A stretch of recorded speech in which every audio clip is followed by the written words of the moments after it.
I spent 30 days living exactly like the luxury lifestyle influencers you see on your feed. And by day 12, I was having panic attacks in my bathroom at 3 a.m. But here's what nobody's talking about. The psychological damage wasn't from the money I was spending. It was from something far more insidious that's quietly destroying an entire generation's relationship with satisfaction. I'm Alex Mercer, and what started as a simple experiment turned into the most psychologically brutal month of my life. We're going to talk about something I'm calling aspiration debt, and I promise you, it's already affecting your decisions in ways you haven't noticed yet. Let's get into it.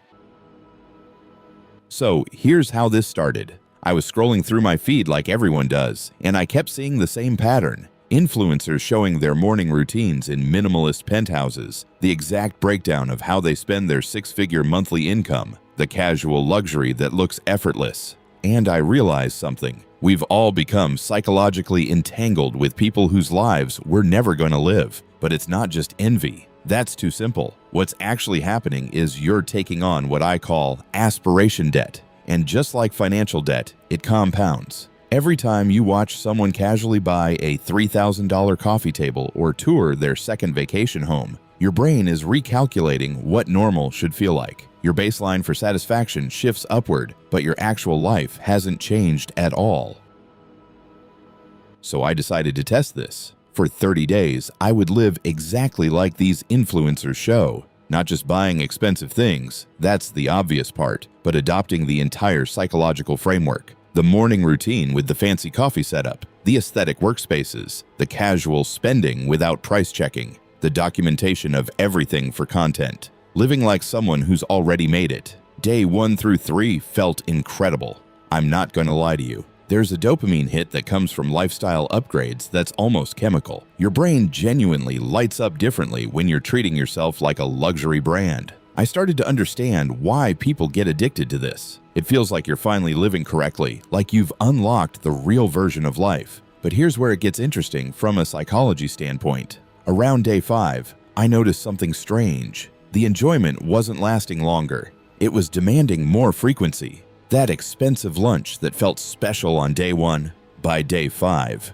I was annoyed when the restaurant didn't have the exact table I wanted. My tolerance for normal had been obliterated in less than a week. The psychological term for this is hedonic adaptation, but that sounds too academic. Here's what it actually means. Your brain is a ruthlessly efficient, satisfaction-killing machine. It will adapt to literally any level of luxury and recategorize it as baseline normal. The influencer lifestyle doesn't make you happier. It makes you professionally dissatisfied. By day 12, the day I mentioned having panic attacks, here's what had happened. I wasn't panicking about money, even though I was tracking toward spending nearly 4 times my normal monthly budget. I was panicking because I had lost access to simple satisfaction. I ordered regular coffee from a normal cafe, and my immediate thought was, this is kind of depressing. That thought terrified me. I had psychologically priced myself out of my own life in less than 2 weeks. Now here's the part that connects to what you're experiencing. Even if you've never tried this experiment, you don't have to live this lifestyle to take on aspiration debt. Every time you consume this content, and I mean just watching it, you're making micro deposits into the same psychological account. Your brain doesn't fully distinguish between your life and the lives you observe regularly. Mirror neurons fire whether you're experiencing something or watching someone else experience it. This is why you can watch someone tour a $45 million home and then feel weird about your own apartment that you liked perfectly fine yesterday. You've just recalibrated your baseline in real time. And here's the truly insidious part. The content is designed to do this. Not necessarily maliciously, but the algorithm rewards aspiration triggers. Videos with income reveals, luxury purchases, and lifestyle transparency get pushed because they generate the strongest psychological engagement.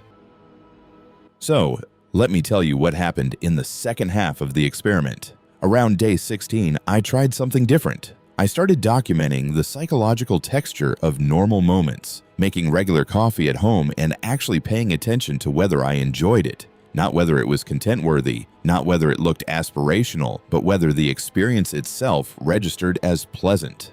And here's what I discovered. I had nearly lost the ability to register regular satisfaction. My brain was so trained to evaluate experiences based on their content potential and aspirational value that I'd stopped actually feeling most of my life. The influencer lifestyle isn't just expensive financially, it's astronomically expensive psychologically. You're trading your capacity for simple satisfaction for the temporary feeling of living an elevated life. By day 23, I made a decision. I stopped cold turkey. No more aspirational spending, no more documentation, no more living like I'd already arrived somewhere. And this is where it gets really interesting. I went through something that felt remarkably like withdrawal. For about 4 days, everything felt boring. Not actually boring, just boring relative to the artificially elevated baseline I'd created. But then something shifted. Around day 27, I went for a regular walk in my regular neighborhood, got a regular coffee from the place I always go, and something clicked.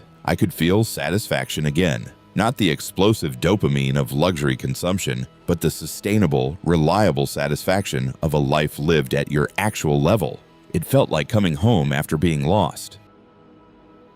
Here's what I want you to understand. The aspiration debt you're carrying isn't your fault, but it is your responsibility to address. Every hour of lifestyle content you consume is an hour of psychological reprogramming. Your brain is learning that your actual life is the before picture, and somewhere out there is the after picture you're supposed to be chasing. But here's the truth that nobody's talking about. There is no after picture. The influencers showing you their elevated lifestyle are on the same hedonic treadmill you are. They've just moved to a more expensive zip code on the same hamster wheel. That's why they keep showing you more, upgrading more, achieving more. Not because they're finally satisfied, but because satisfaction keeps moving. So what's the actual solution here? I'm not going to tell you to stop watching aspirational content. That's unrealistic and probably not even necessary. But you need to build what I call aspiration immunity. That means consciously reminding yourself every single time you consume this content that you're watching a highlight reel designed to trigger recalibration in your brain. Here's a practical framework I've been using since the experiment ended. Before I watch any lifestyle or income content, I take literally 10 seconds to acknowledge 3 things in my current life that provide regular satisfaction. My morning coffee routine that costs $3, the walk I take that's completely free, the friend I talk to who makes me laugh. I'm manually reminding my brain what my actual satisfaction baseline is before I expose it to someone else's elevated one. And here's what's happened. I can watch the content now without taking on the debt. I can appreciate someone's aesthetic apartment without feeling like mine is somehow inadequate. I can watch an income breakdown without recalculating my own worth. The content doesn't have the same psychological power because I've built immunity to the recalibration effect. The last thing I'll say is this.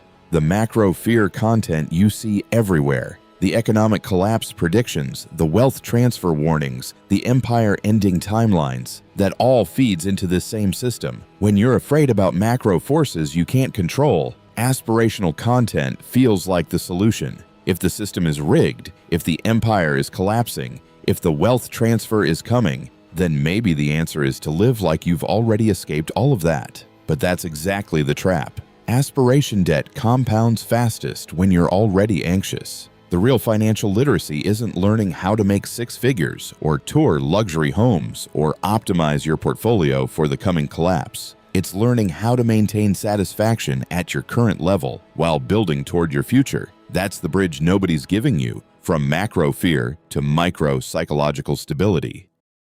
If this resonated with you, if you've felt that weird emptiness after watching too much aspirational content, do me a favor and hit subscribe. Drop a comment and tell me, what's your aspiration debt costing you? I read every single one, and if you found this valuable, share it with someone who needs to hear it. Quick disclaimer, this is not financial advice. This is psychological observation based on personal experience and research. Your financial decisions are your responsibility. Thanks for watching.